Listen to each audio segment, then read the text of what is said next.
From the creators of Relevant Magazine, this is the Relevant Podcast. Praise him till I'm gone. When the praises go up, Good God! the blessings come down. The blessings come down. When the praises go up, oh, the blessings come down. The blessings come down. It seems like blessings keep falling in my lap. It seems like blessings keep falling in my lap. I don't make songs for free, I make them for freedom. Don't believe in kings, believe in the kingdom. Chisel me into stone, prayer whistle me into song air. Dying laughing with Krillin saying something about blonde hair. Jesus, black life ain't matter. I know I talked to his daddy. Say you the man of the house now. Look out for your family. He has ordered my steps, gave me a sword with a crest, and gave Donnie a trump in case I get shortness of breath. It's week of Friday, June 3rd, 2016, and it's the Relevant Podcast. I'm your host, Cameron Strang, and this week's show is brought to you by Audible.com, who has more than 250,000 audiobooks and spoken word audio products available. Audible is offering Relevant Podcast listeners a free 30-day trial membership. All you have to do is go to audible.com/relevant. You can download a free title and just start listening.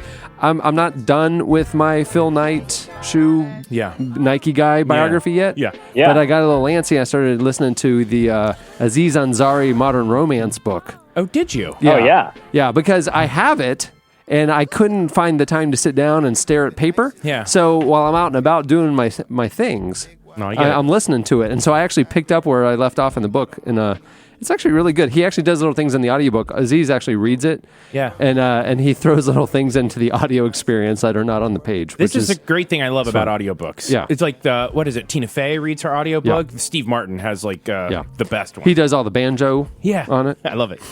No, he does. I don't know. Does he really? Yeah, he does. I was just assuming. I haven't gotten to that part. I didn't know there was a lot of banjo work in the book. Yeah. No, he Thanks plays. for It's like spoiling it, it's like buddy. in between chapters. Well, if you want to experience the banjo of Steve Martin's writings, you can go over to audible.com/relevant and sign up for a free trial and download it for It's free good and get because going. banjo There you go. typically does not translate very well to the printed page. Right. No. Just pages and pages of picking notes. Yeah, Bela Fleck did a whole book just saying like what it sound. That was stupid. Keep going. All right. Well, Don't edit it out. I have to die on my own sword. Continue on. like I said, I'm your host, Cameron, and here with me in our Orlando studios Oh, whoa. is Eddie Big Cat Koffoltz. Wow. Hi. On the ones and twos over there, our producer, Chandler Strang, my brother. Hello. On the Skype line from Loverland, Virginia, Jesse Carey. Hello, hello. And joining us for the Boys of Summer, all the way from Sydney, Australia, former podcast member, Adam Smith. Welcome to the show. The living legend. I'm not sure if you've been here since we turned into the WWE, but we're really pleased that you're with It's the us. Boys of Summer. It's our theme song. No, I know. Boys of Summer. It's awesome. I love it. Yeah, boys are back in town, I believe. Yeah, well, we remember as this originated accidentally a couple years ago, we were calling it the Boys of Summer, but we were playing Boys Are Back in Town. It's just a boy-themed episode is what we're saying. Now, Adam, I was trying to remember when the last time you were on. I believe it was either at the height of the Nickelback Challenge or during an episode that may have been shortly thereafter, in which I had a nervous laughing attack at the thought of the demise of the world's largest twins, one of whom perished attempting to jump over Niagara Falls on a motorcycle. Do you remember which episode it was? And love that. our very first audio or our video extract of the show, Adam was part of. It was from that episode because it was the origination. We discovered the origination of breakaway pants. That's right. It's the squirrels and basketball games. That's right. Yeah. Now, Adam, since we saw you last, you have 200 to 300% more hair. When when did you Not Rogaine style, like on his but in face. On his strange face. places. That's the thing. did you like lose your job or like what's going on with your life? I actually got a new job that is fairly laissez-faire in its beard trimming requirements. So you don't work at Disney World. No. That's right. Yeah. No, I no longer test gas masks for a living. We have a great show coming up today. The boys are back in town. It's because Joy Egerich Reed is indisposed. Let's speculate. There's a whole lot of reasons why she wasn't able to join us. Yeah, I don't want to get too into it. I don't know what the official one was, but she's caught in a bear trap, I heard. Yeah. She's out there in the woods of Portland. I thought she was on assignment right now. Oh, she's off on assignment, finishing her epic tale of the ruby slippers. That's right. So that's coming up in the next week or two. Nice contribution, new guy. The finale. Okay, thanks. Well done. So we asked Adam to join us, sit in her seat, keep it warm for her. It gives me great joy that Adam is here. Yeah. One of my favorite Well, things. see, now I think there's this unsaid rivalry, one-sided rivalry that Eddie has with Adam. This is because so funny. I just said I'm so happy he's here. But I think you're putting on. I think you're putting on instigate it. appearances because I think deep down you've got some deep-seated jealousy because he was the original Adam Smith. You're the new Adam Smith. The tension has made everyone uncomfortable. Eddie. I think it is. I had always read it as romantic tension. Yeah, I always. Am I off here? I don't want to say that you're wrong, but like it just feels like I wish you'd call me more. You know what I mean? Yeah. It's like we used to hang out all the time, and I don't know. It's just like things have gotten weird, but I still miss read you. that book, The Game. I know how this works. You're always in it. Yeah, I will say this is the show where you and I get a little bit of a break because at some point the wolves are just let loose, right? And we just kind of sit here and watch it all happen. Yeah, that's true. Maybe somebody like a fat twin's going to die and Jesse's going to have just a heck of a time with that, or maybe there's a hot Rambo beat coming out. And we need to just check out, and they'll do their thing, and Well, this is basically the podcast for about 3 years. A lot of people call it a lot of people call it the golden year. I know that I don't like. That I don't like. But there was about 3 years on the podcast where there were 4 of us in the room together, and I'd just throw, metaphorical meat in the middle of the table. They would go after it, and then Kara Davis would put her head down. Yeah, that was my favorite part. Was just the exclusion. She's like, I can't even. I don't think it's some sort of jibe or something to call those the golden years. I mean, someone has to be Jay Leno to our Johnny Carson. There's no shame in that. I mean, he had his audience too. Right. He played out of purpose. Yeah. No, okay. I'm good with that. We'll let history decide who's who. Yeah, I'm basically the Lorne Michaels of the show. I'm just kind of around from day. No, I'm around for day one, and I won't die. And then all these casts come and go, and there's good years and there's not as good years. You make them legends. Mm-hmm. Yeah. So I mean, like we're kind of the Chevy Chase and Dan Aykroyd. No, and Gil Bradford. you're going that far. But then Chevy kind of left the show after 2 years, and you know who replaced him? Bill Murray. Bill Murray. See, I think you guys you're kind of very comfortably in that Joe Piscopo era. And there's nothing wrong with that. Right. I was going to say, I would feel comfortable even going early Lovett. Right. You know? Yeah. Or maybe I'm just like in the Gilbert Gottfried cast, where it's like, there was a show. Elaine from Seinfeld, that cast. Right, who they call Elaine from Seinfeld. Remember that one year Robert Downey Jr. was on there? I kind of see you guys right in there somewhere. Well, I retract what I said, Adam. I'm not as happy as I once was that you were here, but still. Well, good, because later on you guys will be able to settle this. Oh, good. Because we have a game coming up. It's a game from Down Under. I hope it's about Rambo. It is going to finally settle the score on who the real Adam Smith is, I guess. I don't know. The real Adam Smith is. The Chevy Chase. Who's the Chevy Chase of the podcast here? We also have a fascinating interview coming up later with the star of the current hit miniseries, the new Roots miniseries that's on right now. Oh, yeah. I can't The wait to watch star it. is Malachi Kirby. He's a strong Christian, and he talks to us about his faith and the importance of the role and the new series that he's on. How have the miniseries. reviews been? The reviews have been really good. They had on Monday, it debuted last Monday on Memorial Day night, which was also Game 7. And so there was. But it did have, while I was preparing for this week's show, it had 8.5 million people watch on the first of a Memorial Day weekend, which is a lot. It's That's crazy. It's like the highest miniseries ratings in 3 years on TV. I was finishing up 5 season. million basketball hating people. Just don't care. But I mean, when they scheduled that, there's no way that they could have known that it would go to such a crazy Game 7. Right. There's no way. Yeah. It was just bad luck. Yeah, just but unfortunate. that's That is amazing bad that luck. that many people still watched, and I'm sure momentum will only grow from there. Yeah. Malachi Kirby joins us later. That's great. Yeah.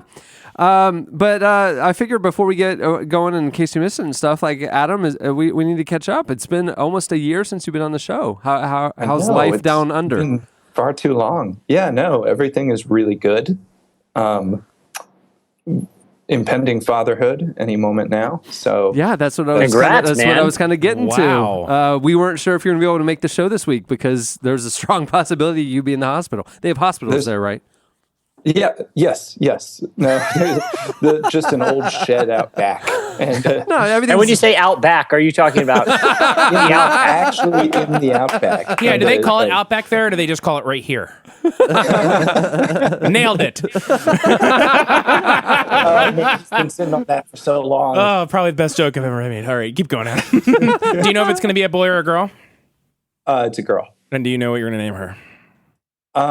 Look, there's a few things in the Well, right. you do know, Question of the week. Jesse works both ways. Yeah, well, mostly hey. if it's a girl, though.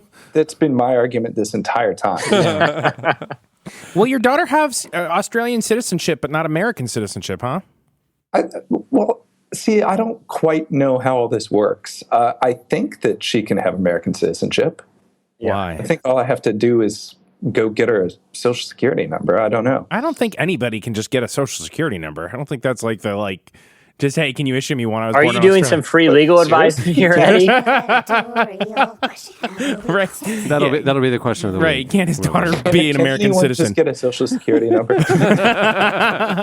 Seriously, if you gonna if start you treating are our in question- international law, we'd love to hear from you. We're going to start treating our feedback segment like Google. We're Yeah. just going to start asking you. If only there was Y'all. a very, very simple way to answer this very common question. Yeah.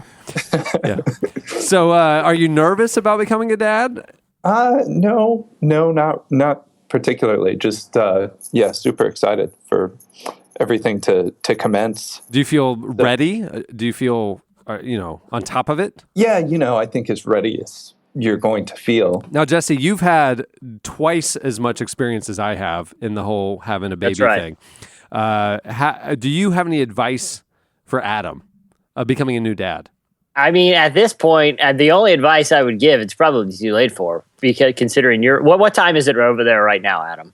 It is 5:30 in the morning. See, my only advice is in the days leading up to the birth, get as much sleep as humanly possible because you'll be desperate for it. But considering you're up at 5:30 a.m. right now, you're probably not starting out on a great foot in terms of physically and mentally. Thanks for that, guys. Yeah.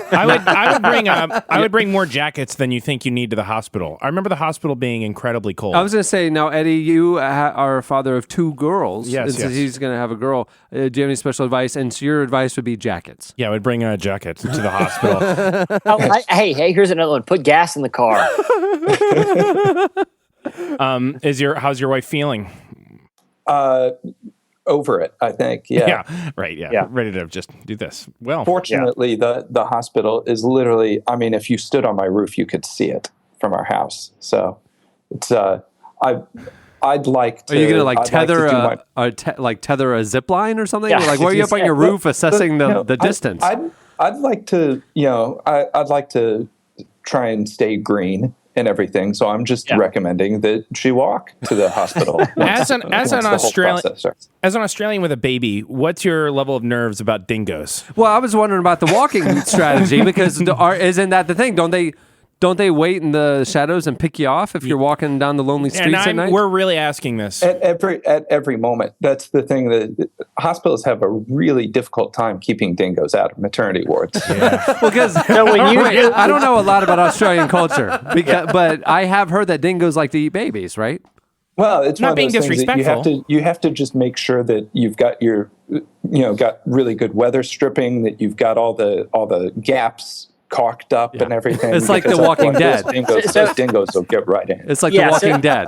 Like So preparing basically, for- like when here, I went to like a class before we had our first baby to learn all the ins and outs. So you learn like Le Mans, like the breathing thing. Le Mans. Le Mans, I think, is a race. Lamont? It doesn't matter. Whatever. It's you don't use any of it. But No, is it's dingo awful. avoidance part of the course there? Yeah, it's more kind of a healthy respect and fear, because if they get in there, you're not going to avoid them. Yeah.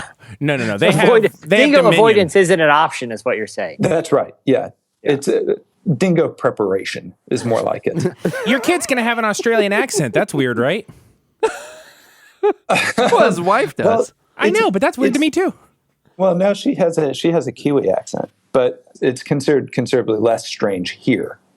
For those listening, what is the difference between like Kiwi and what? Kiwi is New Zealand. Yeah. The difference is they're different countries.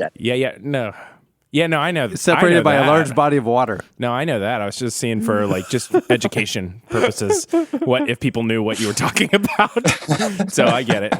All right, well, let's move the show along. If you guys think of any other parenting advice for newborn babies, keeping them safe from wild animals, because things in Australia are large. I don't think newborn babies should be parenting. Step number 1. Yeah, that's piece of advice number 1. Yeah. Oh my gosh. I think you guys can just kind of, as they occur to you throughout the show. Yeah. All I have is real advice, but that's just a bummer. Who wants to talk about that? Where he's in Australia, it's different rules there. Yeah, this is the boys of summer. There's no rules. It's just right. Oh gosh. That's the official motto of the country. Yeah, That's what it's on our flag. Bloomin' onions are their medicine. I need you to take a quarter bloomin' onion, get a little bit of rest. If everything you know about Australia you learned from Outback Steakhouse commercials, you're done with your education. It's time for our look back at what happened this week in culture and entertainment. It's time for In Case You Missed It. Folks, there's a new Bible translation coming out. Oh, It's the Emoji Bible, and it's a real thing. Oh, praise him. It's being marketed as Scripture for Millennials, number 4. Jeez. And it adds emojis throughout individual verses, eliminating the need to actually read every word of the word. The author is a person from Twitter who simply goes by the emoji of the face with the sunglasses. Cool. Like they doesn't have a name. And the author said to the Daily Mirror, a paper in London, "I've received lots of tweets, some very nice, some very not nice, but it's all worth the goal of making the Bible a little more approachable, to inject some levity and to get people to look at it with no particular agenda beyond that." How did they say all that in emoji? Great question. They're very good at using emoji. The Bible translation is going to have 3,300 pages of text. It also uses abbreviations and slang, writing verses basically like they were text messages. Wow. It's for sale now in the Apple iBooks store. And Jesse, this is eerily familiar. That's right. Because back in the end of 2015, going into 2016, Jesse wrote a satirical article called 10 Predictions That Will Definitely Happen in 2016. It's from the January 2016 issue. That's right. No, I know. This is what Jesse wrote. Jesse knows The Emoji Bible translation will finally release, meticulously adapted for readers who simply don't have time to process things like words and sentences. He said it as a farce. No way. I think I deserve some royalties from Mr. Smiley Face Sunglass emoji. Yeah. Wow. Has anything else come true on the list, or are we even close? Jesse, what else was on that list that we can now expect basically to happen? Yeah, how close are hoverboards, Jesse? Tell us. Yeah, that's a good one. And I don't mean those ridiculous ones that burn your house down. I mean real I rode hoverboards. one of those this weekend, by the way, and it was the time of my life. No, was it? Okay. Here were some of my other predictions, and you guys can tell me if you think these are close to happening, because we only have a few months left at this point. Right. Yeah. And I'm only 1 for 10, it looks like, at the moment, but there's still you like got 6 plenty of months to time. go. But I'll tell you, you've been writing the same list, not the same items, but the same prediction list for, at least 5 years now. Your 1 for 10 is kind of your best year yet. So, All right, let me read these, and you guys tell me what you think the odds that some of these will come through. Okay. Jinkos and H&M will debut a fat collaboration. There'll be normal width pants. I think that's 100%. reasonable. okay, so Jinko's was those huge leg pants, and you're saying H&M is known for their skinny leg pants. Yeah. So they're going to collaborate for a line of regular leg Normal pants. pants. Yeah, Average. Yeah. Average pants. That's called the Gap. Yeah, exactly. So that's 2. I'm 2 for 10 at this point. Congratulations, man. Wow. I pinky rings to shrink down the bulky interface of the obsolete Apple Watch. Well, there is a big announcement coming. So you're predicting that they're going to move beyond just watches to other fashionable accessories like rings. Yeah, this one is disturbingly close to something that might happen. President Donald Trump will name Vidal Sassoon the head of his bathroom cabinet. Hey-o! Now you tell me who's the Jay Leno and who's the Johnny Carson. Kevin, you hear about this one? You are definitely the Magic Johnson of late night. Okay, having taken down the NSA and Ashley Madison, hacker activist groups will turn their attention to people still shooting videos in landscape. Vertical, guys, what are they still doing? Shame these people. You heard this one, Kevin? You heard about the landscape and the vertical? I'm looking through. None of the rest of these are going to come true. Yeah. I'm just glad I got Sassoon one may come true. I'm deserving guilty. The emoji Bible makes me think of that old is an Onion headline from like the 90s, and it was Teen Study Bible increases fun of religion by 0.03%. In case you missed it, Disney has made too much money remaking all of those kids movies into like the Jungle Book. This I'm nervous killed about. it and whatever.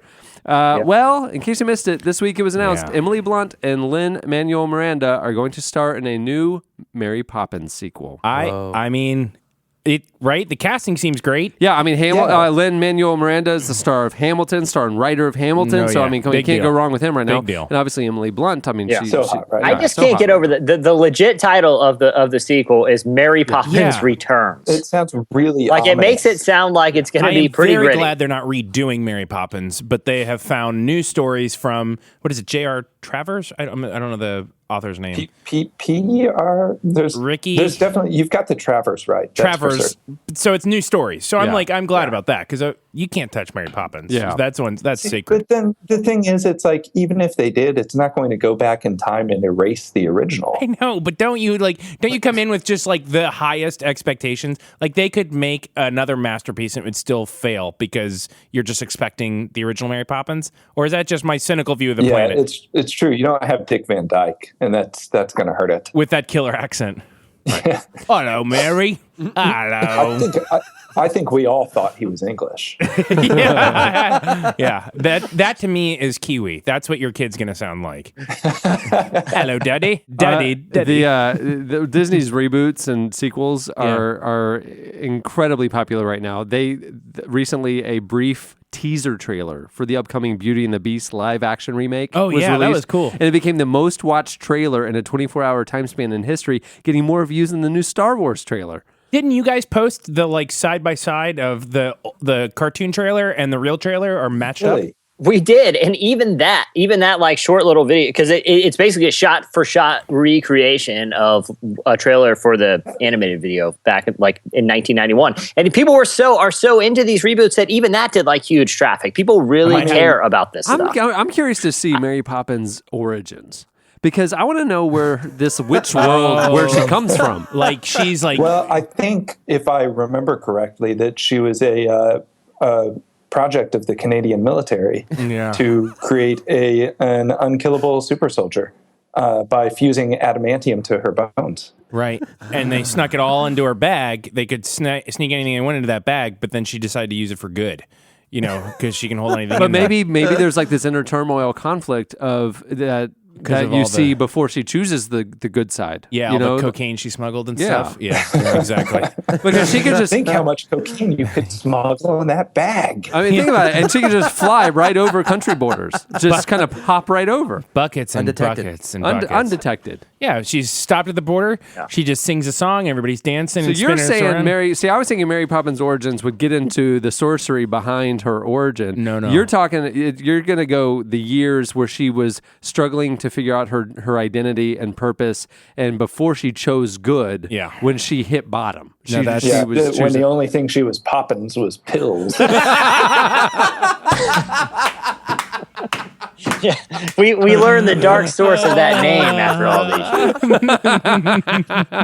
years. Bert was never a chimney sweep. He's always been spying on her. He's always been a part of the government. There's stories of finally. No, he was prime minister, and then he got a drug problem, and his life fell apart, and he ended up being a chimney sweep. Let me ask you this: how many people in this original Mary Poppins story? Everybody. The penguins. It was the have a drug 60s, problem. man. It was the 60s. Oh, yeah. Everybody. The penguins, the horses, Wake up. every chimney sweep.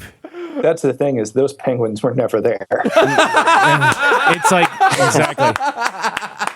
Yeah, you're saying 90% of the original film was a It was the hallucination. 60s, man. It's right. Those smiles are actually grimaces of terror. Yeah. Kids' faces. They're like, what is Mary reacting to? You know what? It wasn't sugar they were having spoonfuls of when they were floating around in that room. You know what I'm saying? It's spoonfuls of crack. It does help the medicine go down. They just like cut to a picture of like a sweeping shot of him like in a padded room. He's like, the penguins are everywhere, everywhere. Yes, the penguins, Mr. Prime Minister. This summer. Well, folks, we've managed to do it before Disney could. We've ruined Mary Poppins. I'm proud of us. Yeah, if anyone was worried about someone desecrating the memory of one of the most beloved films in the American film archive, beat him to it. Poppins is gonna be so good. Oh man! In case you missed it, last week a student commencement speech at Harvard just went crazy on the internet. It was so powerful. Donovan Livingston delivered what Harvard Graduate School of Education has called one of the most powerful, heartfelt student speeches you will ever hear. The master's degree recipient addressed the power of education, overcoming injustice, and correcting problems within the education system itself through a spoken word poem. Here is a clip. Education, then, beyond all other devices of human origin, is a great equalizer of the conditions of men. Horace Mann, 1848. At the time of his remarks, I couldn't read, I couldn't write. Any attempt to do so, punishable by death. For generations, we have known of knowledge's infinite power, yet somehow we have never questioned the keeper of the keys, the guardians of information. Unfortunately, I've seen more dividing and conquering in this order of operations, a heinous miscalculation of reality. For some, the only difference between a classroom and a plantation is time. How many times must we be made to feel like quotas, like tokens and coined phrases, diversity, inclusion? There are days I feel like one, like only, a lonely blossom in a briar patch of broken promises, but hey, I've always been a thorn in the side of injustice, disruptive, talkative, a distraction with a passion that transcends the confines of my own consciousness, beyond your curriculum, beyond your standards. I stand here, a manifestation of love and pain with veins pumping revolution. I am the strange fruit that grew too ripe for the poplar tree. I am a dream act, dream deferred, incarnate, and a movement, an amalgam of memories America would care to forget.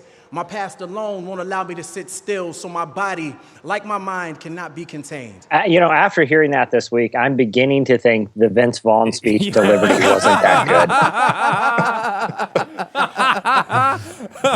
I'm rethinking his whole thing. Maybe I was reading too much into that whole. You think the lady that fed the birds is like an old Interpol investigator that like is disgruntled and gets fired, and now she's out to find them? No, she's an undercover agent. Oh, she is. Yeah. So she's still working for Interpol. She's still in Interpol. Yeah. In case you missed it, do you guys watch House of Cards on Netflix? Oh yeah. Do you? I live it. Oh, you live it? I don't even know what that means. Okay. Yeah, I watch it. It's awesome. Yeah. I don't care what people say. It's amazing. I watched the first season, I think. I watched the first two, I think. Yeah. I haven't seen the most Keep recent. going. Really? Oh, yes. Oh, interesting. Well, hit the news this week. The female star of the show, Robin Wright. She plays Kevin Spacey's wife. Oh, yeah. She's the star of that show. Yeah. She's Claire. She Claire said this week that she demanded to be paid the same as Kevin Spacey for starring in the latest season of House of Cards. And she had to fight for it. She was speaking at an event at the Rockefeller Center. She said, there are very few films or TV shows where the male, the patriarch, and the matriarch are equal. And they are in House of Cards. And I was like, I want to be paid the same as Kevin.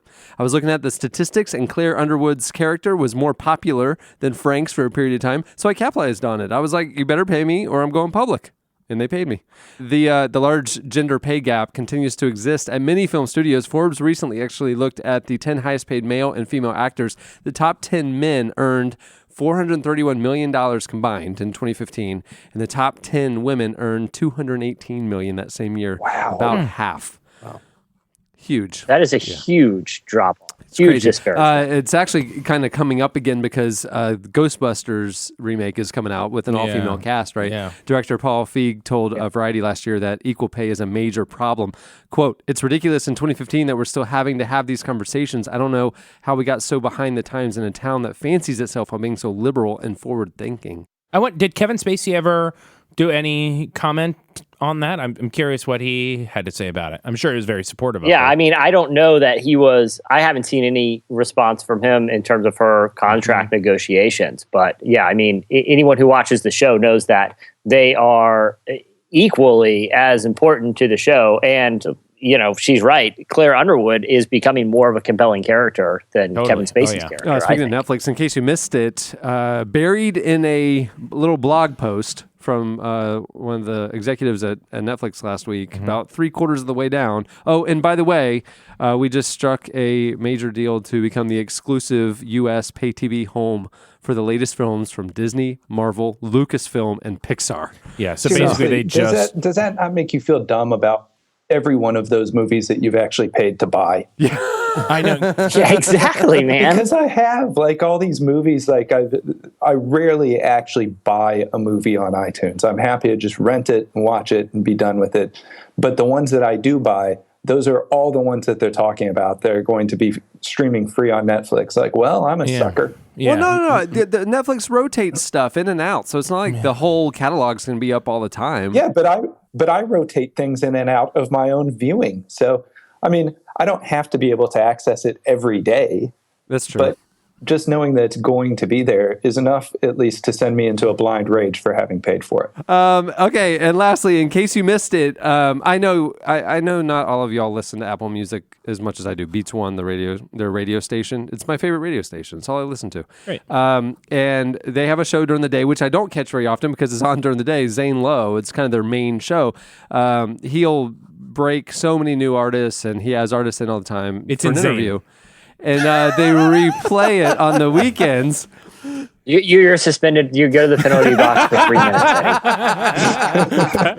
minutes. Did he just say it's insane? Okay, he's done. Turn down his mic. And so last week we he had actually officially hit the pinnacle of comedy within the existence of Western civilization. Let's go ahead and shut this whole thing down. Well, in case you missed it, this week Zane Lowe had Chance the Rapper come through the studio, and they had a fascinating conversation. It was about a 45-minute conversation. You can actually watch the video. It's in iTunes. But right there, about 14 minutes in, Zane, who's not a believer, asked Chance about the overt religious themes on this explicit lyric hip-hop album they just released. And if you haven't heard the album, the song we started the show with was called Blessings. It was from Chance. I like that song. Some serious Kirk Franklin inspiration there and stuff. So anyway, I perked up when I heard the conversation to get to this question and Chance's answer. Already got my follow-up joke. There's no mystery that faith in music and faith in God go hand in hand a lot of times. I can think of a lot of artists who are very religious, but they shroud it, they guard it. They guard it probably privately for themselves because they feel it should be a personal experience. And I'm sure that's the case in rap too. I'm positive of it. You know, the devotion is on display on this record. Yeah. That's really unique if you think about it. You're not hiding anything. It's a very, very open, you really are serving the purpose here. Yeah. I mean,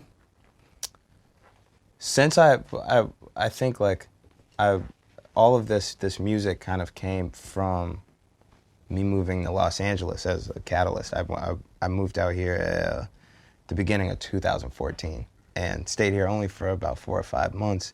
But in that time, I felt like I was kind of losing my God a little bit, you know? And that separation got, you know, I kind of got rid of that feeling by filling every morning, you know, literally filling my whole neighborhood with this Kirk Franklin sound. We had the craziest speaker system. We used to have this giant house in LA called, we would call it Coy Castle. It's just this big dumb mansion I should have never rented, but we had the craziest speaker system in there. And every morning starting at 6 a.m. I'd wake up because I'd be on Chicago time and we'd crank Kirk Franklin through the whole neighborhood. And that, I think that from that, you know, that was the time that I started making a lot of this music 2 years ago, and it kind of carried through and led me to understand and know that my next project was going to be,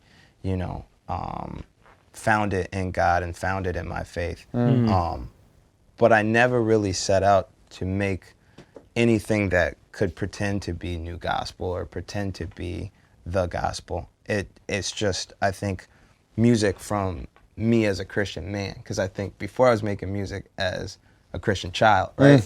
And like, in both cases, I have imperfections, but I think there was a declaration that could be made out of, going through all that I went through in the past 2 years. So there you go. Chance the Pastor. Nice. Thanks. Back to the box. I got out. I had one chance to make a joke. Then I did that, and now I'm back in. Lots of stuff happened in culture this week. Lots of stuff. Lots of good stuff. We love watching, seeing kind of when faith and that stuff pops up and percolates in pop culture. It's fun. By the way, Eddie, you were wondering what a New Zealand accent sounds like.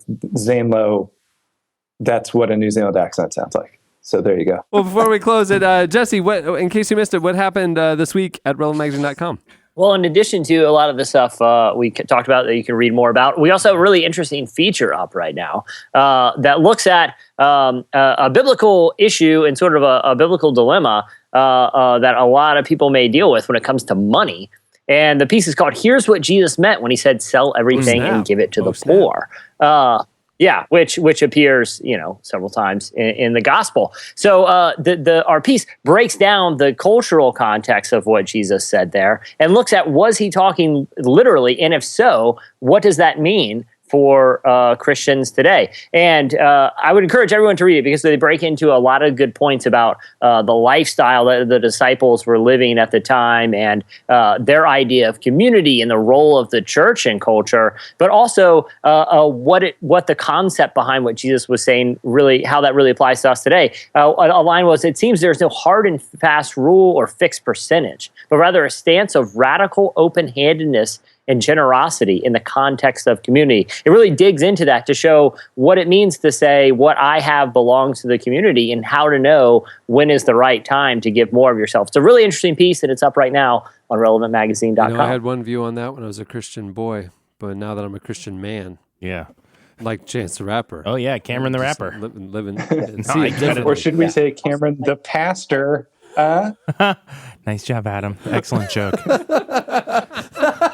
Really as good a joke as it could be. First of all, can we talk for a second about poor Chance the Rapper's neighbors and the mansion neighborhood that he lived in LA, that at 6 a.m. he would blast Kirk Franklin for 2 hours over the whole neighborhood. Kirk Franklin's pretty tight though. Yeah, but 6 a.m. and I got a mansion. I will say this.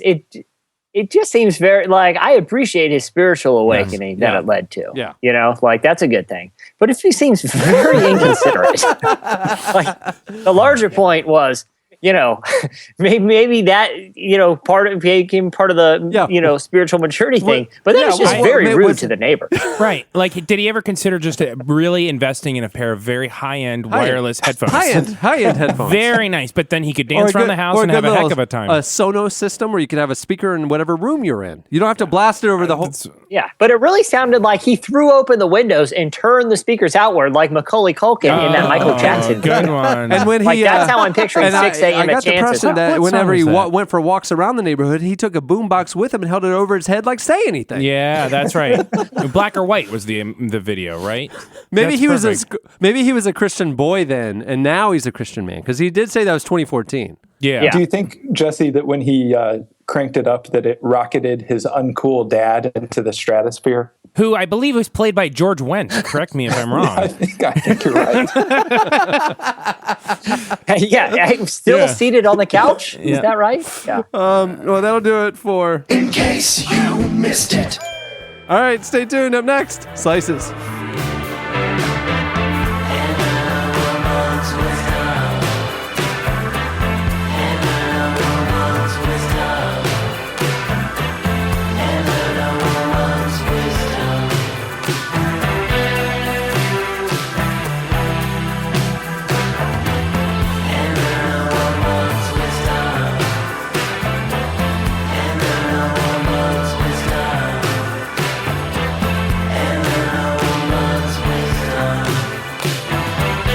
This episode is sponsored by Lindy Conant and her new album, Every Nation. Every Nation was written with a vision to ignite courage in the hearts of believers everywhere. Lindy's prayer is that these songs would reach beyond a lyric or a melody, starting a love revolution in the body of Christ, causing us to see the world like we've never seen it before. Every Nation releases June 4th and is available everywhere music is sold or streamed.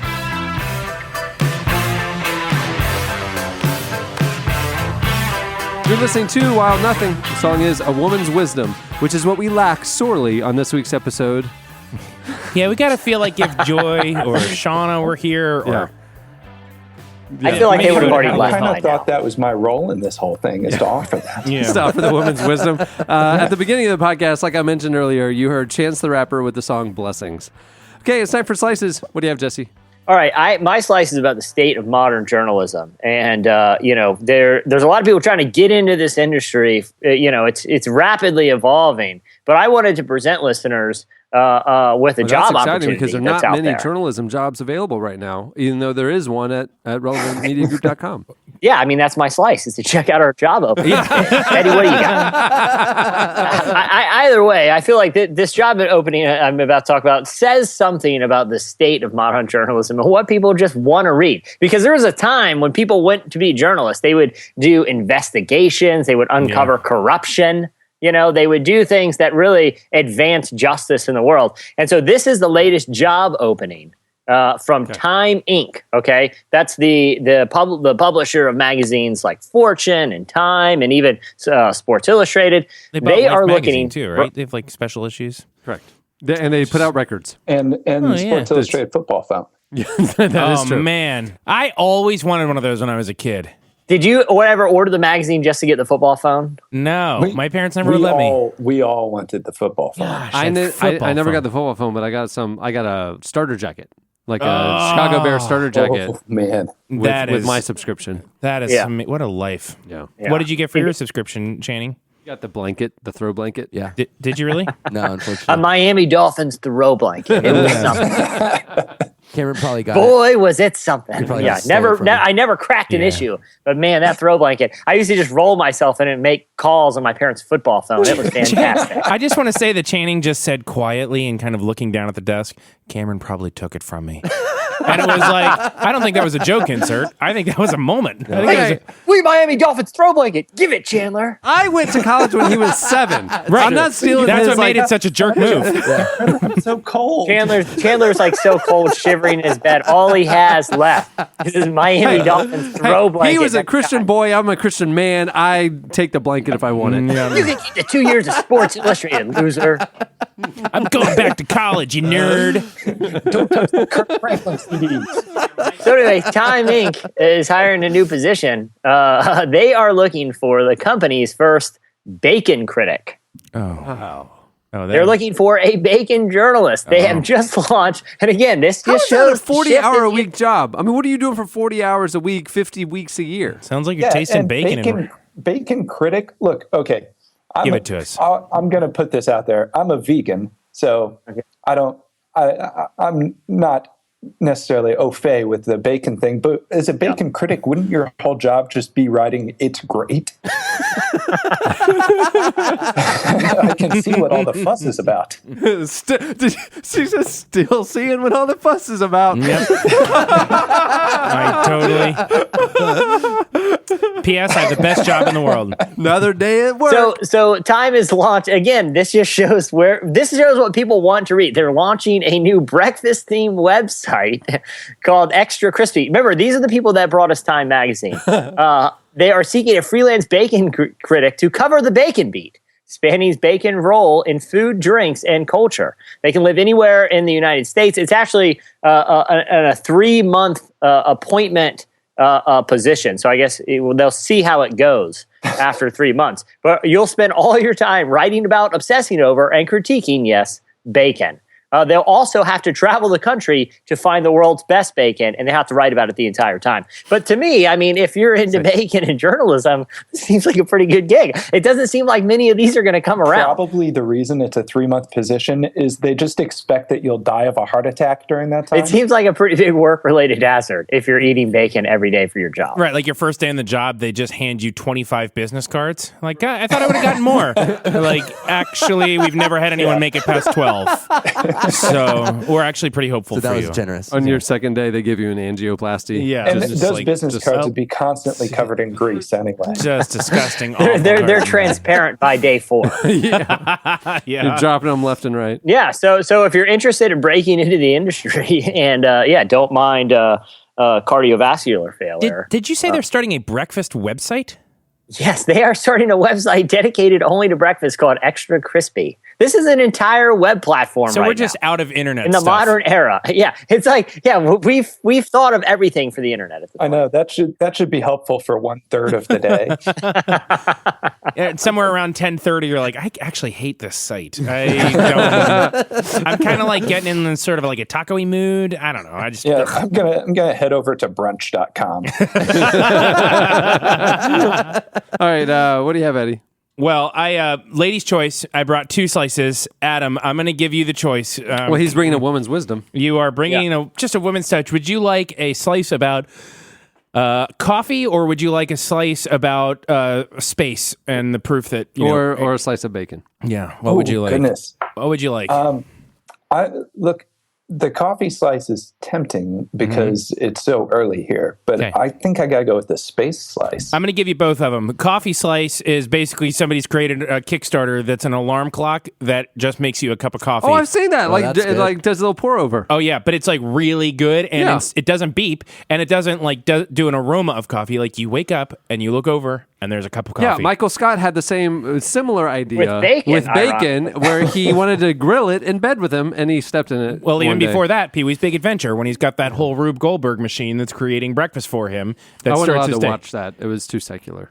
Oh, well, you're probably right. Let me say this before you scoff, Eddie. When's the last time you've seen a chair that talks in real life? That's of the devil. Eddie, I know what it is. It's they made coffee space food, and it's just that gross powder stuff that you buy at the Smithsonian gift shop, isn't it? So listen, yes, it's that space ice cream though. It's terrible. Okay, yeah. It made me not want to be an astronaut anymore. Now that's interesting. It had the opposite effect. Up to that point, Jesse was firing on all cylinders. He was almost there. I was this close to the space program until this is the ice cream they got to eat up there. Nah, I'm done. I'm going to do something else. I'm going to go into bacon journalism. Dropped out 1 week from launch. Adam, since we're getting, Space Camp was the best movie though, wasn't it? Oh, Can we it's just? incredible. I'd like to yield my time to talk about Space Camp. That was my dream. It's probably actually still my dream. Don't you feel? I think we've talked about this. Adult Space Camp. There is at Kennedy Space Center, 35 miles from my house, a space camp because I was looking to get summer camps for Cohen. They actually have space camp. They actually have an adult space camp. No way. They really do. Do you get inside of the rocket, and if you just hit the right series of buttons, you're up there? Cameron, I have a question for you real quick. Yeah. Is the only thing preventing you from going to adult space camp is hanging out with the type of people that also go to adult space camp? It's the same conundrum about the DC Talk Cruise. Yeah.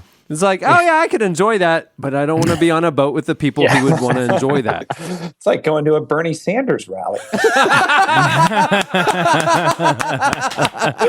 Some of his ideas are intriguing, but these bros a little too rough. I really like this guy, but boy. For us, will you send Cohen to space camp? Yeah, absolutely. I feel like you just saw the reaction in a couple years. Yeah. He can't. Not yet. When he's old enough to make some real choices about his future, and he's ready to become an astronaut. There's also just don't tell him what they eat instead of ice cream because it's going to ruin it. Yeah, let him get up there and find out because otherwise they have to scrub the entire mission. I mean, Jesse's been through this before. The adult space camp is in Huntington, Alabama.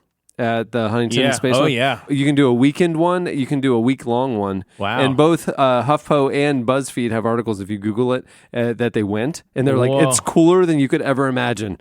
Wow. So, yeah.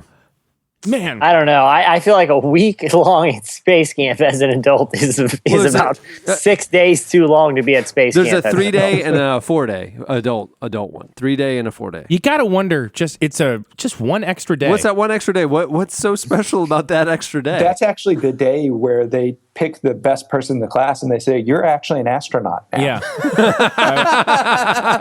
Are you comfortable with the ice cream we Like serve? you're a real. I'll tell you though, that ice cream that was the first time I ever had a strawberry ice cream, and I didn't even know it was a concept until I had it at NASA. Okay, listen. So I'm on the site and I'm like putting in for information. I would right? really like to just use my slice to talk about this. Adult Space Academy is the one, and literally the description under it says, you know, you always want to go to space camp. Yes. With 3 or 4 day programs to choose from, there's still time to make that dream come true. Then there's another option for the Adult Advanced Space Academy. I believe that's us. So there's 2 levels. So you have to go to the first one first, I'm wondering. and then I think graduate to the second. You probably do. Yeah. Yeah, but I don't know. What I wonder what you have to know to get. We need to get the interview with somebody. I don't have a lot of practical astronauting experience, but I feel like I've picked up enough over the years that I could skip over the beginner space camp. I've seen Interstellar. I've seen the one with Sandy Bullock. Right. I feel like I have a sense of what it's like to be in space in terms of. I saw Interstellar. Wait for it. I saw it in the theater. Theater. I've seen all of the Star Warses. They have kids camps, 9 to 11, 12 to 14, 15 to 18. Then they have adult camps. But here's the deal. They have family space camp. Oh, now see, I don't want my kids bringing me down. I got a lot of... I love my daughters more than anything, but I want them to go and have the full experience. Daddy's going to learn how to be an astronaut. Yeah, exactly. I don't want to have like adventure and like trust falls. Okay, and so stuff. the adult one is a weekend program including model rocket construction and launch, training on the astronaut simulators, including the 1/6 gravity chair and the multi-axis trainer. That's all you want. Plus hands-on spaceflight history education and one of the world's largest spaceflight collections. Can I just say, all but like 1 of 2 of those things sounds terrible. Like I have to go to a history lesson. All here? you want, I'll do this. I have to build a model. No. Just give me access to the rocket and let's do the simulators. If that's what the advanced class is, just take me there. I'll do a week with a bunch of dweebs with TI-86 calculators if I can get in that gravity machine and they spin me around and I get to feel like I'm launching. That's what all they don't tell you is that there is an entire class on learning how to force yourself to poop in your space diaper. It's a skill. It's a skill you're gonna have to have. Hey, Adam, trust me on this. You eat enough of that space ice cream, and you're not going to be able to help it one way or the other. Nature takes its course. So what's your actual slice? Yeah. King Tut, we're all familiar with this person, right? God. King Tut. There was a dance involved. Has the boy Pharaoh. Turns out there have been experiments done and research done into King Tut's dagger. And it is made out of material that could have only come from space. What? So like a little asteroid rock fell. Right. Well, I mean, that was it. But I mean, that's like, it's pretty cool though still. I mean, things fall from the sky every night. Yeah, but if you needed to go... Where do you live? If you wanted to go and build a sword... Listen, I can't say how many times I've walked in my yard and found space daggers. Big deal, Eddie. A rock falls and then they mold it into a dagger. But Cameron, I really hope you have good insurance on your house if you're just being hit by asteroids constantly. But basically, the iron and nickel content found within the metal of this blade doesn't exist on Earth, and so they're like, well, how could they... But I still think that's pretty cool. They had to have... I mean, you can't find a meteor. If you wanted to make a microphone made out of space material, would you be able to? Yeah, eBay. I bet I could find somebody's probably put a meteor or an asteroid remnant on eBay. Yeah, well, according to Cameron, they land in his yard all the time. Well, I think I'm just saying this is probably the coolest thing you could ever own is something, a knife made out of an asteroid, out of space. It seems Meteor, like it verges on 100% probability that examining King Tut's dagger unleashes some sort of mummy curse. 100%. And all we know right now. That's the origin story for Mary Poppins' flying powers. Yeah, she looked a little too closely at that King Tut space dagger. Yeah. Jane and Michael Banks have actually not aged at all in Mary Poppins Returns, and you realize, they've been there since the beginning, the very beginning. They're like, please help us, we can't die. I mean, if it's so easy to come by, I'd certainly like a knife made out of moon rock or whatever it is. When's your birthday? Hey, man, that's sweet of you to ask. It's February 12th. Most of the meteorites Same as available Arsenio on Halls. eBay are from Argentina or Russia. That's So, interesting. apparently What are they running? How much can you get a meteor blade for? You can get a 435 gram meteorite from northern Argentina, AAA grade for $224. Wow. Who's grading these? Yeah, all the AAA, way, AA. all the way up to $125,000 for some other ones. How much is a But gram? my question is is this grading scale real, or did just the guy listing a rock on eBay is like, yeah, this is a AAA meteor here? Yeah, and how could they possibly verify it? Yeah, Like you don't want one of them AA meteors. Those will lock up on you. Yeah, if you're in battle, you want the very AAA. Oh, look at that, man! I have got to get some space rocks. Yeah, there's some pretty cool space rocks on eBay. FYI, I got to feel like everybody in the advanced space camp class already has a dagger made out of moon rock. Yeah, But I'm just curious, like, what's preventing me from just going to pick up a rock from my yard that looks cool and listing it as a space rock? Well, I mean, you could list it, yes, but then I ship it and they ask me, I'm like, I'm pretty sure that fell from space. But once they do it's in my yard, once they do the testing on it, they'll know the iron nickel compound is not found. It wasn't in my yard yesterday. It was in my yard today. Where else do you think it came from? So you tell me where it came from. Einstein. So this listing, this one comes from Campo del Cielo, northern Argentina. Specifically, Lovely they give the this time latitude of and year. longitude. They give you the structural class of it. Like they have all the chemical stuff. You're they have the probably gonna- chemical class, and then they have the time of fall, 4,000 to 6,000 years ago.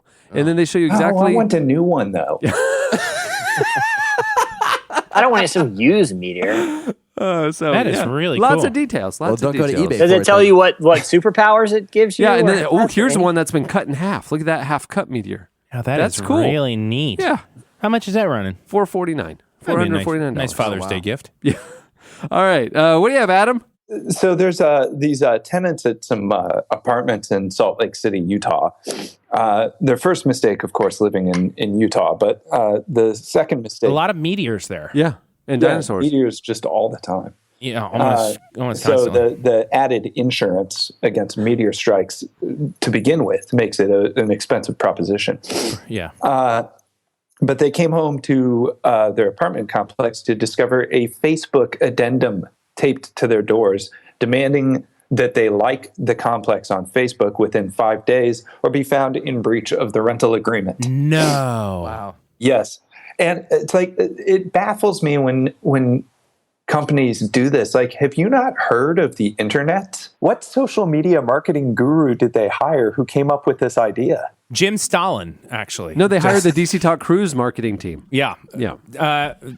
Adam, you've heard about DC Talk, yes? I have. Not just as a concept, but all the big news.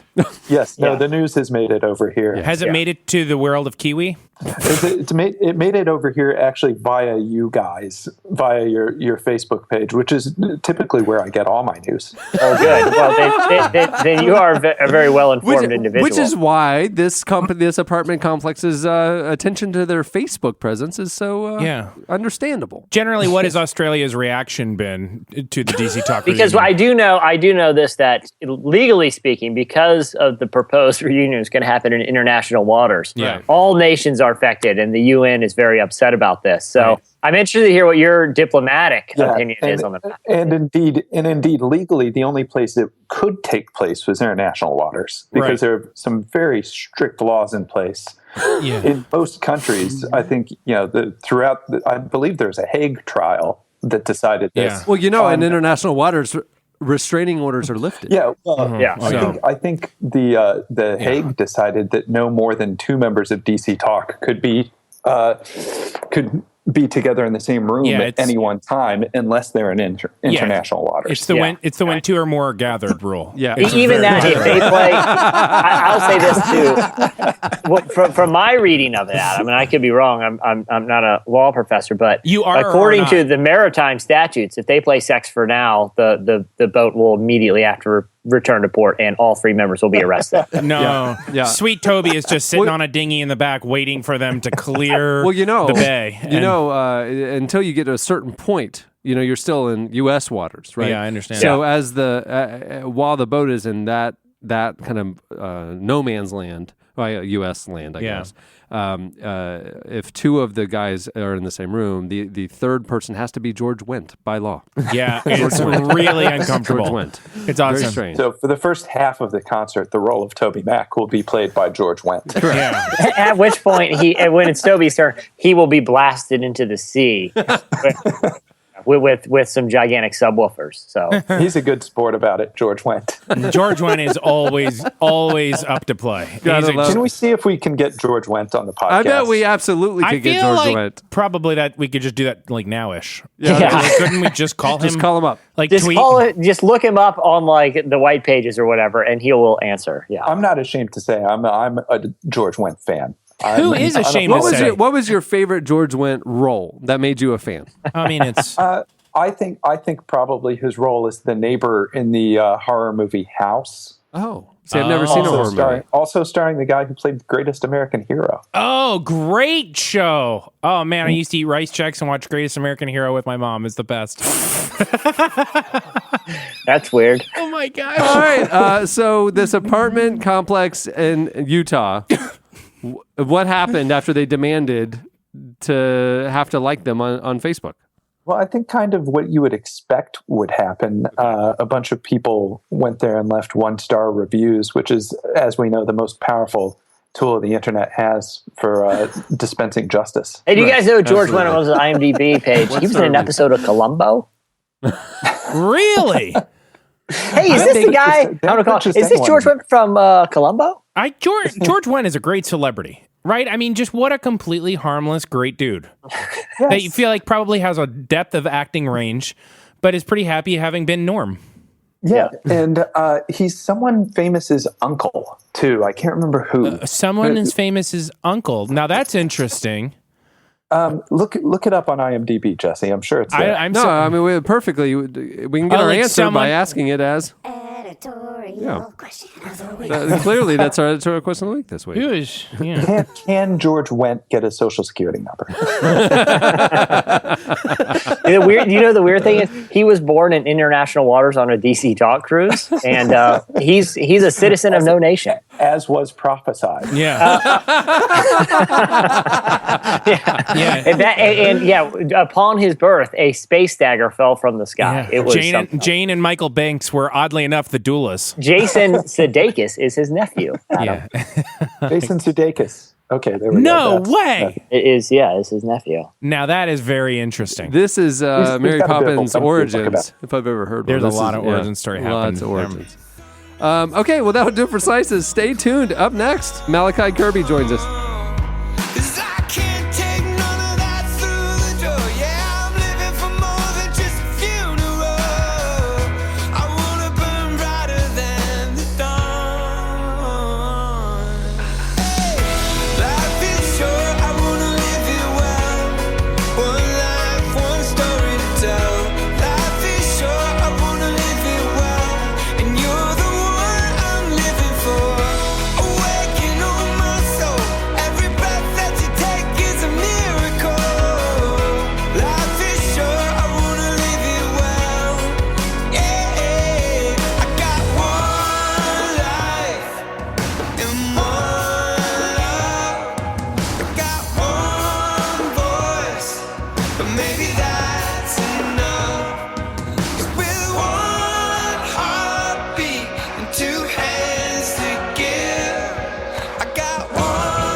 You're listening to Switchfoot. The song is Live It Well. It's their new single, their new album. Well, this week's interview segment is brought to you by Squarespace.com. Whether you need a landing page, a beautiful gallery, a professional blog, or an online store, it's all included with your Squarespace website. It's easy to build a site with Squarespace. You can add and arrange your own content and features with the click of a mouse. You get a free custom domain if you sign up for a year with Squarespace, and there are beautiful templates, best in class, easy to customize, all without a single plugin. You don't have to do a line of code. But if you do want to do code, you can. So it can do whatever you want. If you have a store, it has fantastic commerce tools as well that even help you like process orders and track inventory. Squarespace is awesome. And the cool thing about Squarespace.com is you can go sign up and start playing around and building your own website for free. You can just sign up for a trial, no credit card required, and just start building right away. You'll see how easy and awesome it is. When you do sign up for Squarespace, because you probably will, use promo code RELEVANT when you check out, and you'll get 10% off your first purchase at squarespace.com. It's a great deal. So remember to go start your free trial today, and then use promo code RELEVANT for 10% off your first purchase at squarespace.com.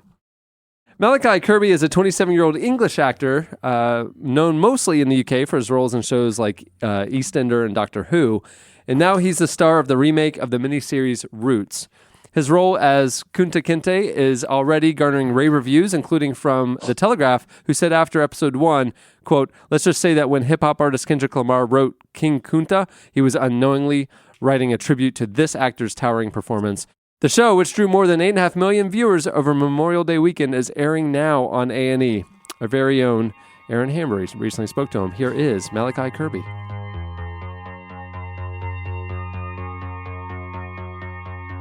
You're squarely a millennial, born I think in the late 80s.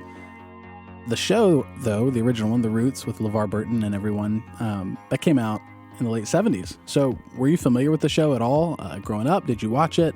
Or when you got the part, was that your first exposure to it? What do you think of the original?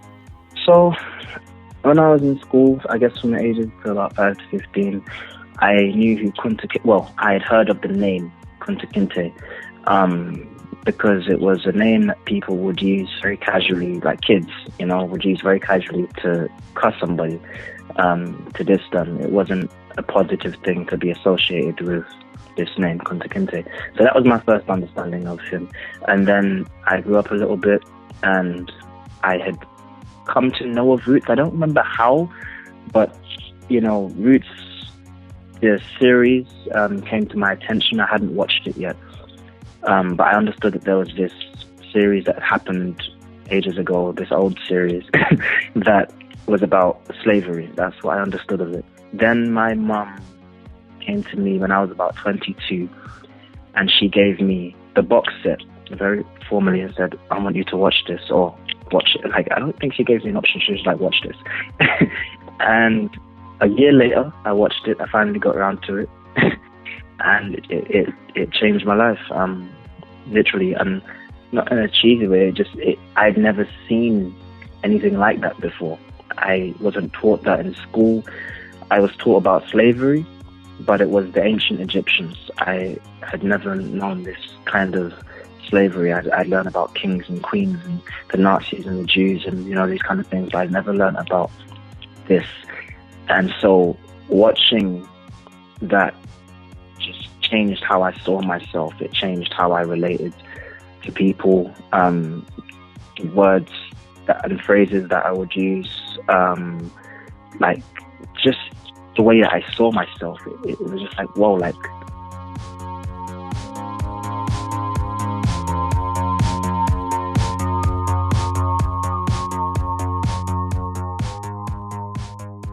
The original Roots miniseries is the most watched miniseries of all time. It's got iconic actors, like we said, LeVar Burton, James Earl Jones, and so on. So when you go to make this show, it's actually a pretty audacious thing to attempt. Were you intimidated by it, or how are you approaching this project? Well, I sat down. One of the first conscious decisions that I made when I received the part was first to stay as far away from the original as possible out of respect for it, and also to do as little acting as possible. I didn't want to perform at any point whilst doing this. I just wanted to tell the truth, and I first needed to know it and feel it so that I could share it. And I sat down with Mandinka experts and its historians, and we went through really the things that made him human. I wanted to know who Kunta Kinte was as a human. I wanted to find his humanity. I wanted to know how he sat and how he would have ate, and how he would have greeted an elder. I wanted to know I wanted to know the difference between his tradition and his religion, how his culture affected his upbringing. Like, I wanted to get the details of those things. I wanted to know what his aspirations were, his dreams, his secrets, his hopes, like his fears, if he had any. And I needed to know his history, because it's where he came from and his knowledge of that empowers him on this journey, as well as other things, but that being, I believe, the most important. And so I wanted to basically know what he knew. And so I did that research as much as I could, so I didn't have to think about it when I was playing him. I wanted to think about his thoughts in every moment. I wanted to think about what he would have been thinking about, how these situations were affecting him physically and mentally and spiritually and emotionally, and try and access the truth of that.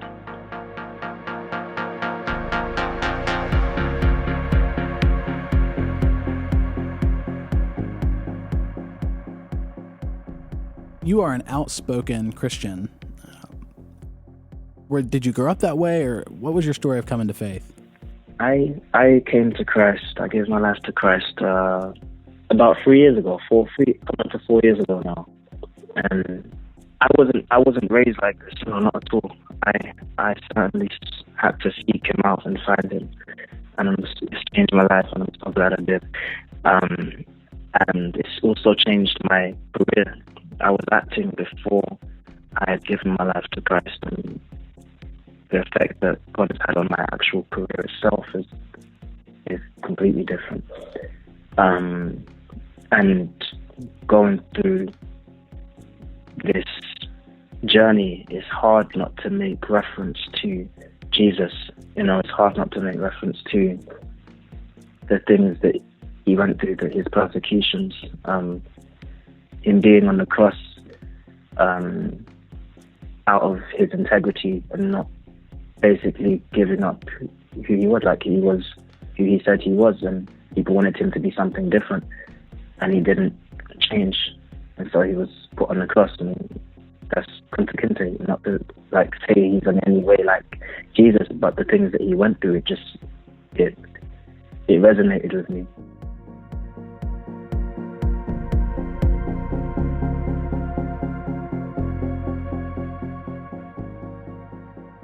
So how does your faith play into your acting, in particular, even this role of Kunta Kinte? I remember praying in my room, and it was a prayer of repentance for something completely separate. And in the midst of that, I remember God telling me that I'd been given this role, and it was the strangest thing, and I'd never heard God speak to me like that. And I remember just being very confused and very shaken up by it. And I was wondering if it was my imagination, if I was hearing things, I didn't know what was going on. I prayed, and again, and it was as clear as day. God was telling me he's given this to me, and he wanted me to declare it in advance that he'd be glorified. And that was it was terrifying. But I did it. I adhered his word, and it wasn't until a month later that it actually came to pass. And he has been glorified, and he continues to be, in ways that were unimaginable to me. And I don't know what God wants to do with this, but I know he has a purpose for it. I know that, and I believe that to be true, and I'm excited to see and continue to see his will be done.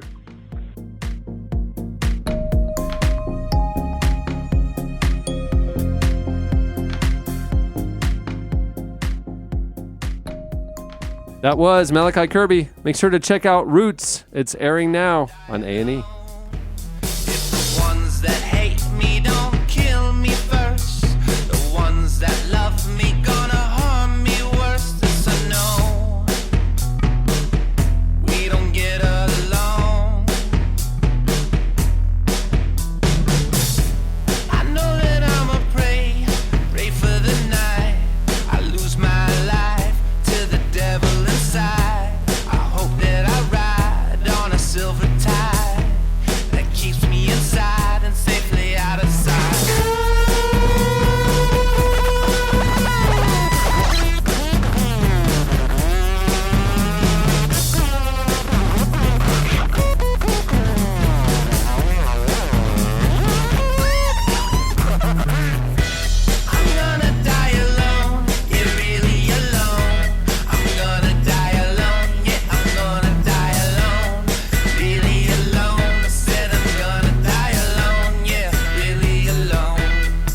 You're listening to Hani El Kitab. The song is Gonna Die Alone. Yikes. When I heard this, I just really connected to it. No, don't. I'm not going to allow you to make that joke. Why? Just too much. Too soon? All right. Much. It's very rare that Adam and Eddie are on at the same time, and we thought there is a rivalry here. It goes deep, and now it is involving entire nations, the U.S. and Australia. It is time for the game show from the land down under. Game show from the land down under. Crikey. Circular breathing. All right, so I'm very excited about this game because Cameron and I were talking about this earlier. Part of the vision behind our show is not just to entertain people, but to inform them. Right. Like Adam, he gets a lot of his news from our Facebook page. A lot of people, this is their only source of knowledge. This podcast. So we try to do our best to give a wide breadth of information. So right now, I want to talk about two things that are big in the world. One, obviously, is American politics. So we wanted this game to somehow inform people about American politics, but we have an Aussie on, so why not also learn something about Australian culture? So there's 3 different categories that have to do with American politics or Australian culture.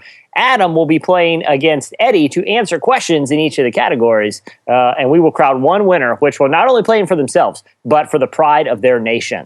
Can I just say this seems a little unfair to Eddie because it's understandable that he would know American political news.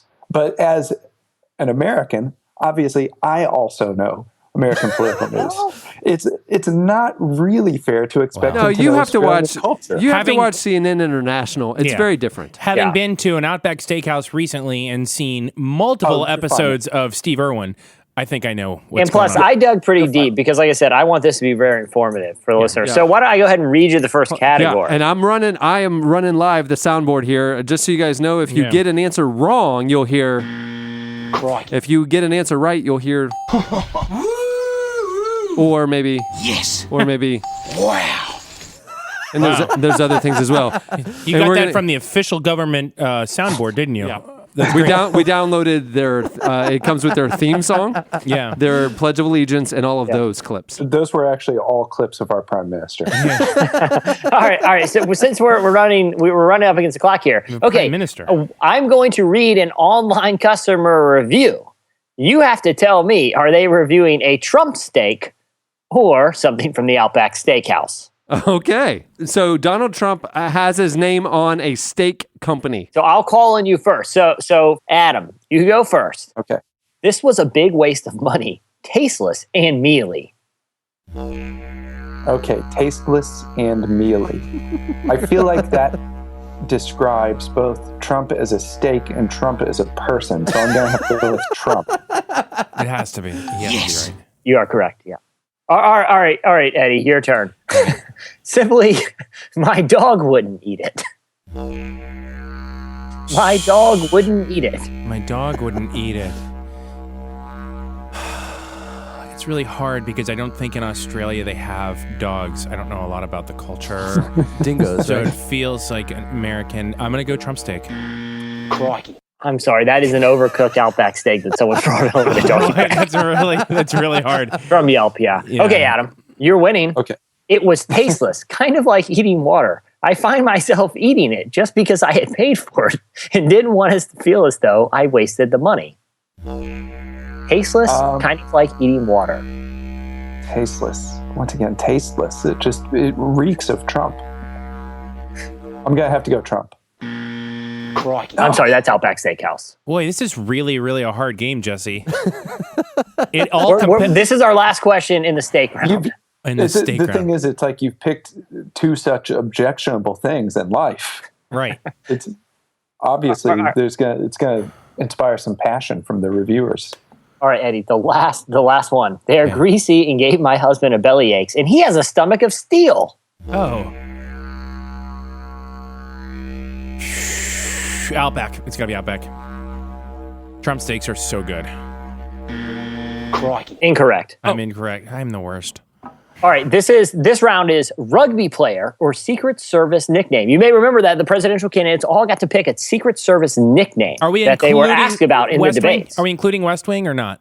Not in this round. No. All right. I think real life only. Yeah, so this is real life Secret Service names of a presidential candidate or the nickname of a famous rugby player. I kind of feel like Adam's going to have the advantage here. I do too. All right, Adam, I believe it is your turn. Justice never sleeps. Is that a rugby player or a presidential Secret Service nickname? I'm going to have to go rugby player. I'm sorry, that's Rand Paul's Secret Service name. Justice Wow. No. It's kind of a mouthful, too. Though it would be a sweet rugby player. Yeah. Gosh. All right, Eddie. Go. The Iron Duke.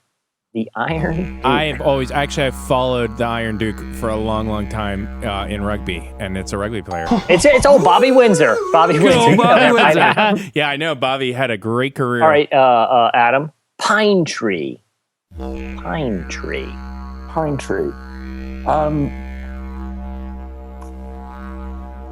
gonna have to go rugby player. No, again. there's no way. Of course, Colin Meads. Yeah. Oh, Good old it is Colin. Yeah. Yep.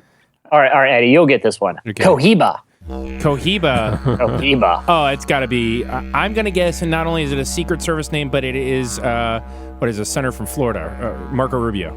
Yes. It is a Secret Service name, but it is Ted Cruz. Ted Cruz is Cohiba. Cohiba. Yeah, Cohiba, yes. All right, Adam. Trueheart. Trueheart. I'm gonna have to go presidential Secret Service nickname. Yes. It Correct. is. Chris Christie. Yes. When I think Chris Christie, I think Trueheart. All right, Eddie, we'll close out the round with this one. Evergreen. Evergreen. Phew, I just want to let the truth wash over me. It's Secret Service name. Yes. You are correct, Hillary Clinton. Thank you. Hillary Clinton is everyone. Evergreen. Wow. How about that? As I see it now, we have a pretty close won't race die. going into That's the what they're final saying. round. We'll never die. Never die. We have a very close race. Is it tied right now? Have you not been keeping score? It's tied. It's tied right now. We'll call it a tie. Chandler's job is to keep score. Some are worth 1, some are worth 3 or 4 grams. It's tied. And what's really important to me 2 meters. is that because Adam and I shared the golden age of this podcast with Cameron, that I don't show any favoritism coming down the stretch here. I've always thought I was the new Kara. I felt more like that. So Eddie, going into this round, it's very important to know that I want this to be a 50-50 shot. This is anyone's ball game still, okay? All right. Okay, so you have to tell me who said the following quote. Someone who's basically Australian royalty, Steve Irwin, or Senator Bernie Sanders. Oof. Okay? So Eddie, you will go first. This is going to be hard. All right. I believe that education is all about being excited about something. Seeing passion and enthusiasm helps push an educational message. Oh, Steve Irwin. Definitely Steve Irwin. Bernie would never say that. Yes.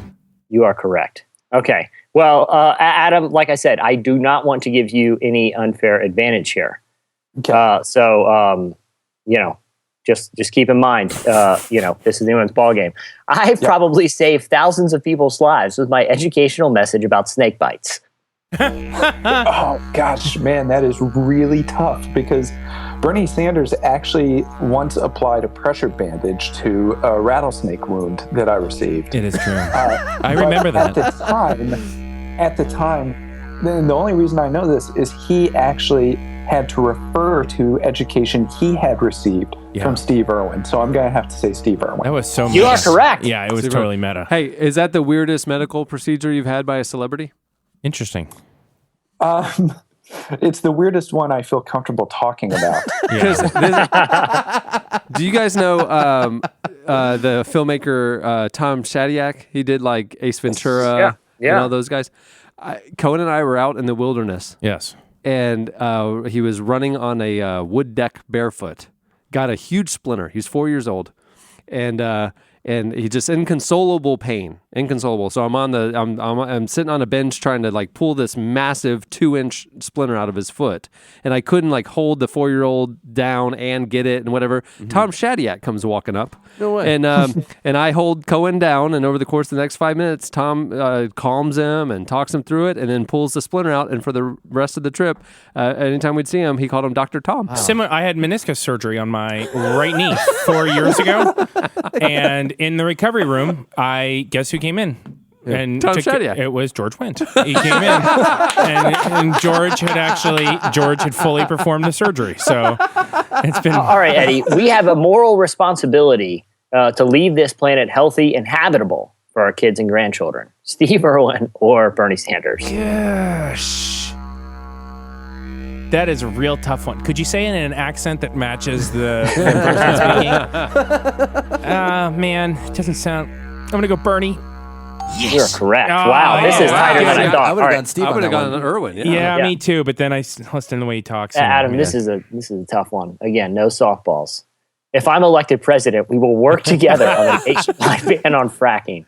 Oh man! Once again, not pulling any punches for old time's sake. Yeah. I'm gonna have to go Bernie Sanders. Yes, you're right. I don't believe it. All right, congratulations. All right. This honestly is a stab in the dark. Yeah. Whatever you want to do in this world, it is achievable. Is that Bernie Sanders or Steve Irwin? I'm going to say Steve Irwin. Unbelievable. Yes. You are correct. Because I don't think Bernie believes that. Man, you keep giving him the easy one. Yeah. Okay. All right, Adam. The first crocodile I ever caught was 9. I was at 9 years of age, and it was a rescue. Okay, now I know this 100%, and I know it by process of elimination because I read on Senator Sanders' website that he didn't catch his first crocodile until he was 11. I believe 27. Yeah, I think so. Okay. Yeah. I think you're right. He was a late bloomer, so I'm going to have to go Steve Irwin. I think you're right. Okay, this is the final one because we got to have a winner. This is just too tough. All right, Eddie, it's your turn. Ready? Okay, I'm ready. Hello. Man, this is a tough one. I'm going to go Bernie 2016. I'm sorry, that was Steve Irwin to someone on the street. Darn. I guess this is it for all the marbles. I kind of thought that was a gimme. Yeah, I really should have.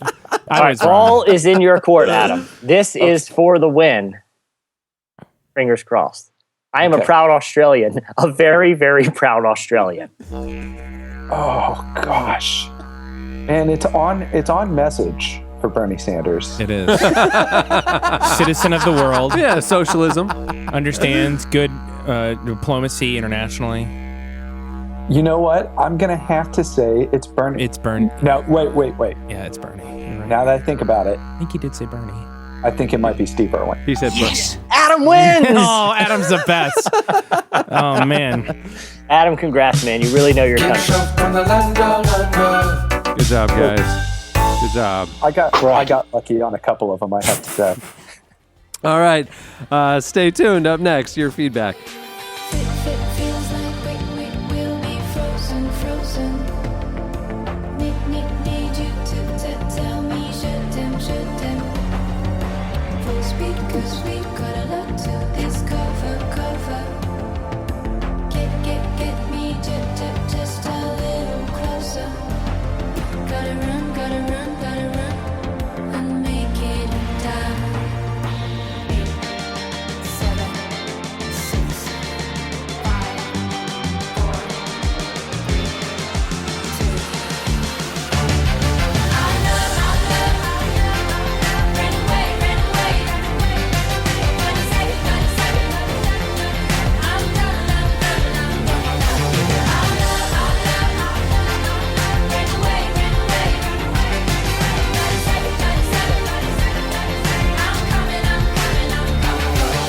You're listening to M83. The song is Go.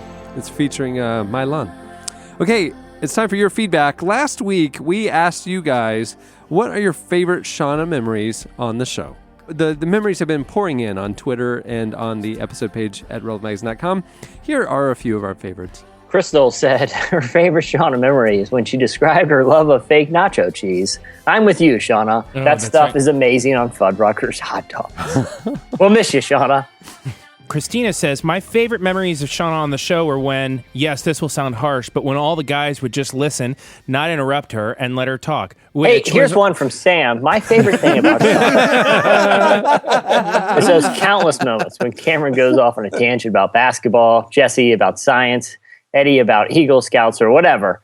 And there's dead silence for Sean, about 5 to 10 solid minutes, which makes me wonder, is Shauna still on the podcast? Yeah. Before finally someone acknowledges Shauna is clearly in shock, disbelief, or incredulous, or just completely lost. We will miss you, Shauna.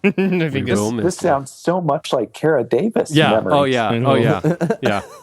Golden era. There was a lot of people just saying, why, Shauna? Why? Yeah, and that's that true. they will miss her. That is true. She will be missed. Well, there's a lot more of your memories. If you want to go check them out, hit up the episode page at relevantmagazine.com. Okay, it's time for this week's editorial question of the week. Hey. Well, Adam's sitting in for a couple weeks with us, actually. Little news there, little nugget. My gosh. So either between now and next week or after next week, we don't know. But a baby's coming soon. It better be between now and next week. Yeah, a baby's coming soon. So we want to know, for this week's question of the week, your advice for Adam becoming a new father. You're going to have so much time to do podcasting once you have a new baby, Adam. People lie. You have plenty of time. But time on my hands. It's almost too much flexibility with a baby. If you want to take your feedback up to another level, maybe give the advice George Wendt would give Adam as a new father. The advice George Wendt gave to me on my wedding night. After he granted you one favor that you still owe him dearly for. Yeah, that's a tradition in all parts of the world, right? George Wendt grants you one wish on your wedding night. You can hit us up on Twitter at Relevant Podcast or on the podcast episode page at relevantmagazine.com. Oh my goodness. Many thanks to... I need a man killed, and I need him killed with a dagger from space. No questions. Immediately. You ever seen Mary Poppins? It's actually the boy from Mary Poppins. He's 84 years old. Many thanks to our show sponsors for making the episode possible. Remember, if you go to audible.com/relevant, you can get a free 30-day trial, download an audiobook right away, and just start listening. Remember, that's audible.com/relevant. And also, when you go over to squarespace.com, enter promo code RELEVANT to get 10% off your first purchase. Squarespace.com. He came to me on my wedding night and said, literally anything I can do. And I was like... I've never had space ice cream before. Yeah, I would love some. I bet you wish you had that wish back. Yeah, it ruined all my astronaut aspirations. Thanks a lot, George Wendt. The strawberry part of it is so good, though. It's surprising. I think it's surprising. I think I think giving space ice cream another go would be good for you, Jesse. Many thanks also to Malachi Kirby for joining us. Make sure to check out the new miniseries Roots. It's airing right now on A&E. You don't want to miss it. Yeah. On that note, we'll wrap it up. George actually did a commentary for it. It was, it was thoughtful. It was interesting. I was surprised.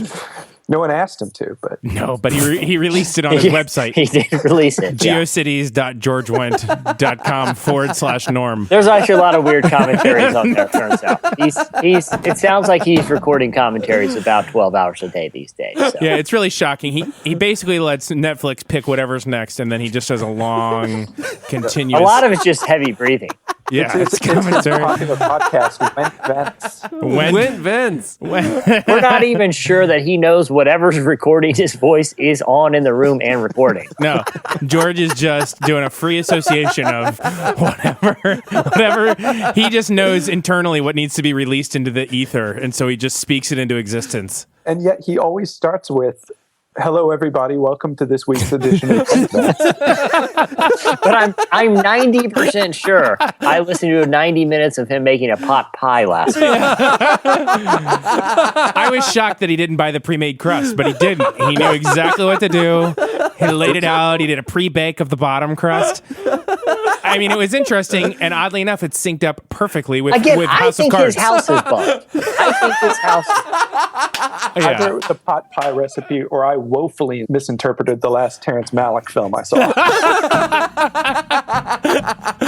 Yeah, we got to get George on the show. That's the thing. That's the tricky thing about diving deep into his archive is these commentaries aren't labels. You have to just decide what he's talking about. No, you just have to get a sense of it. Most of the time, he just jumps in midstream. You use context clues, but it takes you an hour and a half for him to grumble some of the credits that he's watching because he hates the credits. It turned out one time it was just him sniffing a bunch of Yankee candles. I thought he was doing. I thought it was a show. I thought it was an archive Chicago Bears game. So. Yeah, it smells like country linen. Yeah, country linen. Very, very confusing. I clicked on the wrong thing. Hey, Sammy, can I get another? Oh, this one's. I mean, that man has had to spend a fortune on Yankee candles. Yeah, it's almost sad to see where all of the Cheers residuals go. It's actually a direct deposit into a Yankee candle. I mean, he discussed in detail over 400, and I know for a fact those things can go for like 50 and it was every single one was different. Some rare ones. I googled them later. Collectible DC candles. They're discontinued. Yeah, ones that can only be found on meteors. You know what I'm saying? It's hard to find. There's like a cotton candy one that I think kids were eating and getting really sick that the FDA banned, and he hoarded them. And he's got like 12. He had to go deep into the East. He had to get a passport made so that he could go into the some that for health reasons are long off the market. He has. Yeah. Anyhow, it's one of my favorite podcasts. It downloads perpetually and plays perpetually. It never stops and starts. It's like a rabbit. Like I said, I'm pretty sure his house is being bugged in live stream without his knowledge. Yeah. And every about 7 or 8 hours, he complains that he can't get out of the house, but then he just seems to laugh it off and kind of repeat the cycle. Yeah. It's all right. It's very strange. Well, on that note, we'll wrap it up. I'm Cameron Strang. I think that the thing with his podcast is that he needs a sponsor, and I think that that's what he's missing. Anyhow, we'll talk more about it later. I'm Eddie. I'm Eddie. I'm Chandler Strang. I've bugged George Winch's house. I'm Adam Smith. Adam, congrats again, man. Good luck, buddy. You're going to do great. All right, we'll see you next week.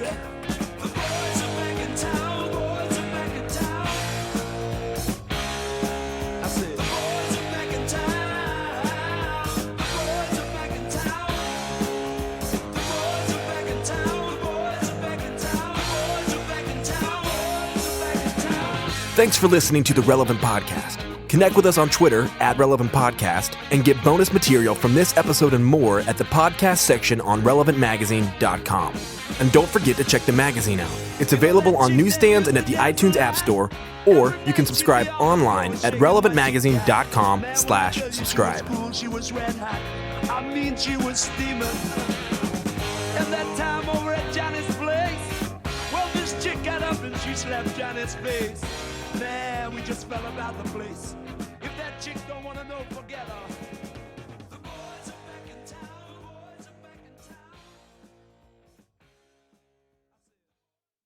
I need a man killed, and I need him killed with a dagger from space. No questions, George.